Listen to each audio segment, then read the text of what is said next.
Yeah, it's H-Town. Today's hat is the Crosstown Rivals patch with the 90s Astros logo and the 1995 All-Star Game patch from Hat Club.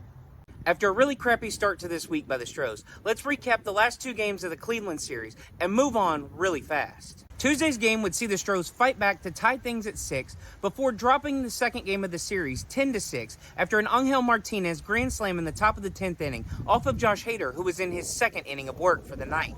On Wednesday, the Stros would lose twice, once on the scoreboard, a 4-2 defeat, and the second loss would be Jake Myers having to leave the game before the first pitch was even thrown. His calf tightness would return on his way to center field. Zach Short would take his spot in the lineup and proceed to go 0 for 3 with 2 strikeouts. But let's put all that in the rearview mirror and look ahead to this weekend's Silver Boot series against the Rangers. To open the series, the Rangers will give the ball to Jack Leiter. He comes in with a 4-6 record and a 4.32 ERA in 15 starts. And making his 10th start this season for the Stros, Lance McCullers Jr. will take the mound. He comes in with a 2-3 record and a 5.82 ERA.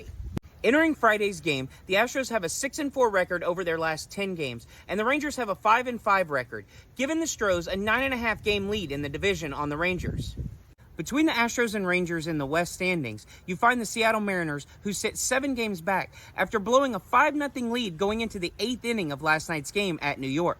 The Rangers currently sit 20-29 in road games this season, while the Astros sit at 32-17 in home contests. That 32-win mark is second best in all of Major League Baseball.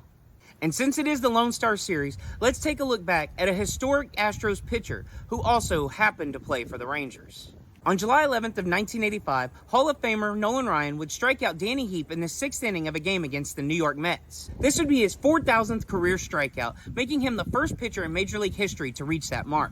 The Astros would go on to win this game 4-3, as Bill Doran would get his 5th hit of the game in the 12th inning, scoring Dickie Thon. So after only their second series loss at home all season, let's hope the Stros